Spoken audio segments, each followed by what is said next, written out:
Hello, നമ്മളിന്ന് കിത്തുട്ടൻ്റെ hair cutting video ആയിട്ടാണ് വന്നിരിക്കുന്നത്. നമ്മൾ കാരപ്പറമ്പുള്ള റോക്സി സേക്സിലാണ് പോയത്. കിത്തുട്ടന് മുമ്പ് 2 തവണ ഇവിടെ തന്നെയാട്ടോ ഹെയർ കട്ട് ചെയ്തിട്ടുള്ളത്. അതുകൊണ്ട് വീഡിയോയിൽ എല്ലാവരും കണ്ടിട്ടുണ്ടാവുമെന്ന് വിചാരിക്കുന്നു. അപ്പോൾ ഇന്ന് അത്യാവശ്യം തിരക്കുണ്ടായിരുന്നു, അതുകൊണ്ട് കുറച്ച് നേരം വെയിറ്റ് ചെയ്യേണ്ടി വന്നു കേട്ടോ. ഏകദേശം ഒരു 2 മാസം മുൻപാണ് കേട്ടോ അവന് ലാസ്റ്റായിട്ട് ഹെയർ കട്ട് ചെയ്തത്. അതുകൊണ്ട് കുറച്ച് മുടി നന്നായിട്ട് ഇറങ്ങിയിട്ടുണ്ടായിരുന്നു.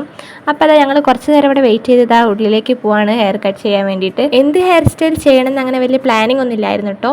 ഞങ്ങളുടെ മനസ്സിലുള്ളത് അവർക്ക് പറഞ്ഞു കൊടുത്തു. അത് അവരുടെ ഇഷ്ടത്തിന് മാറ്റി ചെയ്തതാണ്. കിത്തുട്ടനാണെങ്കിൽ ഇത് വിരിച്ചതിന് ശേഷം അവൻ്റെ കൈ കാണാതെ വെപ്രാളത്തിലാണ് കേട്ടോ. അങ്ങനെ കൈ എടുത്തതിന് ശേഷം ഒരു ഹായ് ഒക്കെ പറഞ്ഞ് അടിപൊളിയായിട്ട് ഇരിക്കുകയാണ്.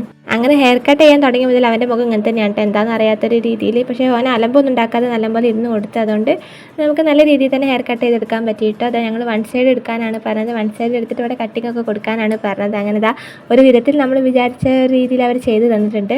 അവരിതിന് ഗജനി സ്റ്റൈൽ എന്നൊക്കെ കേട്ടോ പറഞ്ഞത്. അപ്പോൾ നമുക്ക് ഇതിൻ്റെ ലാസ്റ്റ് ലുക്ക് ഒന്ന് കണ്ടാലോ. അപ്പോൾ ഇതാണ് കേട്ടോ നമ്മുടെ കിത്തുട്ടൻ്റെ ന്യൂ ലുക്ക് എന്ന് പറയുന്നത്. അപ്പോൾ ഇതെല്ലാവർക്കും ഇഷ്ടപ്പെട്ടിട്ടുണ്ടെങ്കിൽ ഒന്ന് കമൻറ്റ് ചെയ്യട്ടോ. കിത്തുട്ടത് അവൻ്റെ കയ്യിലായ ഹെയറൊക്കെ തട്ടിക്കളയാണ് കേട്ടോ. അപ്പോൾ നമ്മുടെ കിത്തുട്ടൻ്റെ പുതിയ ലുക്ക് എല്ലാവർക്കും ഇഷ്ടമായിട്ടുണ്ടെങ്കിൽ അത് കമൻറ്റ് ചെയ്യുക. അവന് ചേരുന്ന വേറെ ഏതെങ്കിലും ഹെയർ സ്റ്റൈൽ ഉണ്ടെങ്കിൽ അതും കൂടി ഒന്ന് കമൻറ്റ് ചെയ്യട്ടോ. അപ്പോൾ നമുക്ക് അടുത്ത പ്രാവശ്യം അതൊന്ന് ട്രൈ ചെയ്യാമല്ലോ. അപ്പോൾ നമ്മുടെ ഇന്നത്തെ കുഞ്ഞ് ഹെയർ കട്ടിംഗ് വീഡിയോ എല്ലാവർക്കും ഇഷ്ടമായെന്ന് വിശ്വസിക്കുന്നു. ഇഷ്ടമായിട്ടുണ്ടെങ്കിൽ ലൈക്ക് ചെയ്യുക, ഷെയർ ചെയ്യുക, കമൻറ്റ് ചെയ്യുക, സപ്പോർട്ട് ചെയ്യുക. പിന്നെ സബ്സ്ക്രൈബ് ചെയ്യാത്തവരുണ്ടെങ്കിൽ തീർച്ചയായിട്ടും ഒന്ന് സബ്സ്ക്രൈബ് ചെയ്തിട്ടേക്കണേ. അപ്പോൾ ഞങ്ങളുടെ ഹെയർ കട്ടിംഗ് ഒക്കെ കഴിഞ്ഞ് ഞങ്ങളിതാ തിരിച്ച് വീട്ടിൽ പോകണം കേട്ടോ. അവിടെ എത്തിയിട്ട് വേണം ബാക്കിയുള്ളവരുടെ അഭിപ്രായങ്ങളൊക്കെ അറിയാൻ. നമുക്കപ്പോൾ അടുത്ത വീഡിയോ ആയിട്ട് കാണാം കേട്ടോ. അപ്പോൾ എല്ലാവർക്കും ബൈ.